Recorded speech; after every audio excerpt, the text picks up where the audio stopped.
Hey, what is going on, guys? This is Jake at That Fit Friend, and today I'll be reviewing the Under Armour Reign Lifter.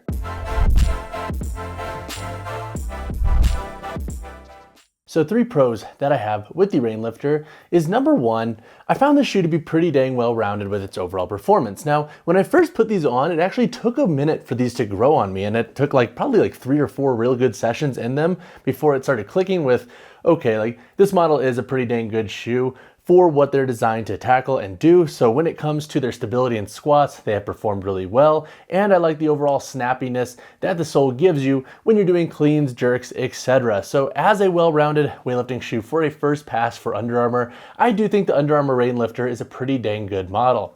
The second pro that I have with the shoe is I like this TPU midsole and heel here. So this wraps up a little bit on the lateral and medial side, so it does kind of help lock that boot down to prevent spillover, but you also get a nice level of responsiveness from it. So for example, when catching jerks and when catching cleans, I found this sole to be pretty responsive and give you a nice level of ground feedback while also adding to the stability, which I talked about briefly in the first point. And with these increased lips over here on the lateral medial side, I don't think spillover is going to be a problem for most folks in the shoe, so it should do a really good job, I think, for a variety of foot anatomies in different training contexts. The third pro that I have with the shoe is the heavier upper construction. Now, there is a knock with the upper construction in this model, but I do see the heavier leather of this model's upper through the forefoot and midfoot as being positive for overall durability and for giving you a nice lockdown feel to prevent spillover also through the forefoot and midfoot. So sometimes with weightlifting shoes, if they have lighter uppers, you can spill over a little bit, but with this model, I don't think that's going to be a problem. And you do have a little bit more volume here through the forefoot, so that could also be a good thing for folks with higher volume feet. Now, if you are seeing this shoe online through different outlets and you're seeing a different model from this, so a model basically that has a little bit more breathability, it looks like through the midfoot and forefoot, do note that that is an old 3D render for this shoe. This is the correct model of the Under Armour Reign Lifter. I have confirmed that with Under Armour. So the breathability isn't necessarily the best in this shoe's upper, and I'll talk about that in a second in my cons, but from a durability and locking on the foot standpoint and overall security standpoint, I found the upper to be a pretty dang solid. So 2 cons that I have with the Under Armour Reign Lifter is number 1, the upper is pretty dang hot, and I briefly touched on this in my pros section, but with this model's upper, you don't have a ton of breathability through the midfoot and forefoot, and whether I'm wearing the shoe for just squats or clean squats and an accessory, my feet are always pretty dang sweaty coming out of the shoe, even if I rock thinner no-show socks that do promote a little bit more breathability. So I think if you are somebody who does not like weightlifting shoes that run extremely hot, or if you just typically have sweaty feet after your sessions and it's something that bothers you, that might be something to consider with this model. I like the heavier upper for durability and security, but it comes at a cost of breathability.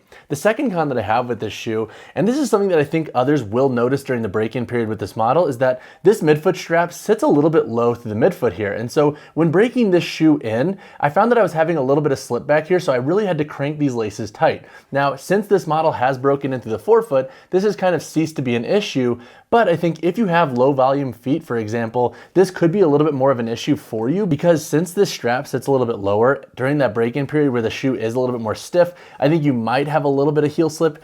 But if you crank those laces down tight or even use a lace lock system, you should be okay. But I do wish Under Armour had brought this strap up just a tiny bit, because I think it would add to this shoe's overall midfoot security and really make that just a non-issue even during the break-in process. So overall, the shoe has been a pretty strong shoe. It's been a shoe that has grown on me, which has been really cool because I have kind of changed my perception of this model over time as I broke them in more. But now let's talk about the performance of the Under Armour Reign Lifter. When breaking down the performance of the Under Armour Reign Lifter, I'll break this section to a few different parts. I'll talk about the shoe's performance for squats, weightlifting, and for accessory movements.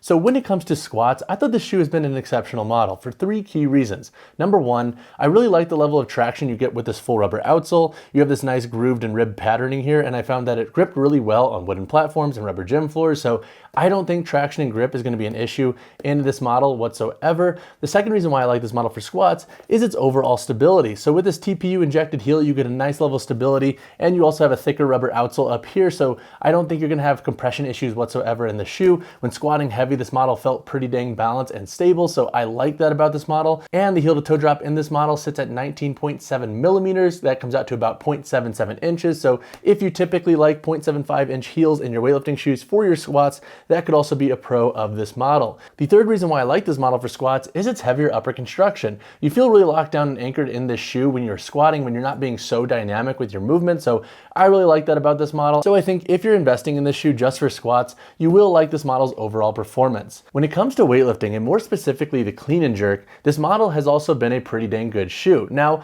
there was like 3 or 4 sessions when I first started breaking these in where I was actually kind of like not convinced this shoe would have enough midfoot security for that style of training. However, after they've broken in, I found the midfoot security to be just fine. Again, I wish they would bring the strap up a tiny bit because I think that would make it a non-issue during that break-in period when you're trying to get this toe box a little bit more flexible and when you can be a little bit more prone to that heel popping out when catching jerks or when sliding the feet during the catching phase of your cleans or snatches, etc. And to add to that, I do like these TPU wraps here for preventing spillover, and I also like the heavier upper construction. I think most folks won't have an issue at all with the feet spilling over in this model. And the last thing that I found with weightlifting with this model is the TPU gives you a nice sharp snappiness when you are catching weight. So I like that with this model as well. If you like responsive midsoles in your weightlifting shoes, I think you will vibe with the Reign Lifter.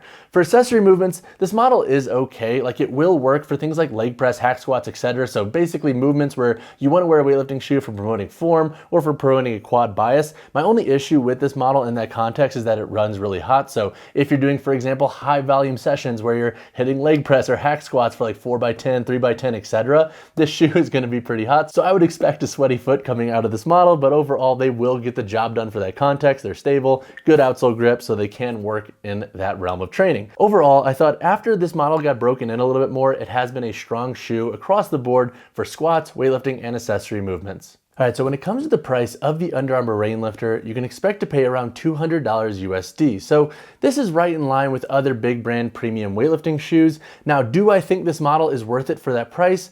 I'm a little bit hit or miss. I think if you're somebody who loves Under Armour training shoes, then I think you will really resonate with how this model fits, and it could be a little bit more justified for you. Plus, I think if you could find them on sale, because Under Armour is typically rolling out sales pretty regularly, and you can knock this shoe's price point to like 160, 170, even 180, then I see this model as being a very viable shoe for its price point. But 200 USD, definitely not the most cost-effective model on the market, but I do see some pros with this model that could make it worth it for some. All right, so now let's answer the question, who are the Under Armour Reign Lifter going to be best for? So I think if you're somebody who wants a weightlifting shoe for a little bit of everything, this model could be a really good option to explore. Plus, I think if you're somebody who loves the Under Armour TriBase cross-training shoe line, then this model should resonate really well with you. I found their fit to be somewhat similar to the last construction used in the TriBase line, so if that model typically works really well for your foot anatomy, then I think this shoe should fit really well also for your foot anatomy. Now, they don't have the most width through the toe box, so for wider feet, they might be a miss, but I think for most narrow and neutral with feet, this shoe should be just fine regarding its overall midfoot and toe box width. And then also to add to that, this model has proven to be pretty dang durable thus far. Now, granted, we still have a lot of time to assess how this shoe is going to hold up over time, and we need more lifters to train in this shoe, but with its heavier upper construction and with its thicker rubber outsole here and TPU midsole, I could see this model lasting a while. Plus the midfoot strap has a metal anchor, so I do think this model will last a while. So if you are worried about dropping 200 on this shoe, it should be one of those weightlifting shoes that last you quite a while, especially if you take good care of them. So when it comes to the sizing and fit of the Under Armour Reign Lifter, I think most lifters and athletes should be safe going true to size in this model, and more specifically, I think if you have a narrow or neutral width foot, you should be safe going true to size in this model. You don't have a ton of width up here through the end of the toe box, so if you have wide feet, you might want to pass on the shoe or size up a half size. But again, with that midfoot strap, just be very conscious of heel slip. So if you do decide to size up and you notice a little bit of heel slip, you might just want to return them to avoid the whole issue there entirely. But I think for most lifters and athletes, true to size will be the answer. And if you currently wear Under Armour training shoes, go for the same size that you wear in those models with the Under Armour Reign Lifter. All right, when it comes to the weight, heel to toe drop, and insole in the Under Armour Reign Lifter, for my size 10 model here, we have a weight of 19.55 ounces. The heel to toe drop in this model sits at 19.7 millimeters or 0.77 inches. The heel of this model is at 23.7 and the forefoot is at 4 millimeters. And then when it comes to the insole, this model does feature a thin foam removal insole, so you can swap this out for your own insert if you use thin inserts. All right, now let's break down the construction of the Under Armour Reign Lifter. Up here in the forefoot and midfoot, we have a leather upper. This transitions back here into the heel, and then we have like this textile overlay, and there's a bit of padding around the boot here. The upper in this model is said to be composed of 40% leather, 30% textile, and 30% synthetic materials. Looking at the midfoot here, So we have a singular midfoot strap. This is built with that like seatbelt-like material. We have a decent amount of Velcro on this model, and we also have a gap here for sticking your laces through. And then we have 5 core eyelets that run up with a 6 back here for lace lock, which you'll probably have to use if you do notice during that break-in period, your heel's moving a little bit. But I do like the strap of this model when it comes to its overall construction because it does feel a little bit more heavy duty. We have double stitching down here on the medial side and the anchor here. We also have a metal loop here to really secure the strap. I just wish it was brought up a tiny bit, so maybe in future iterations Under Armour, that would be something to maybe explore and look into.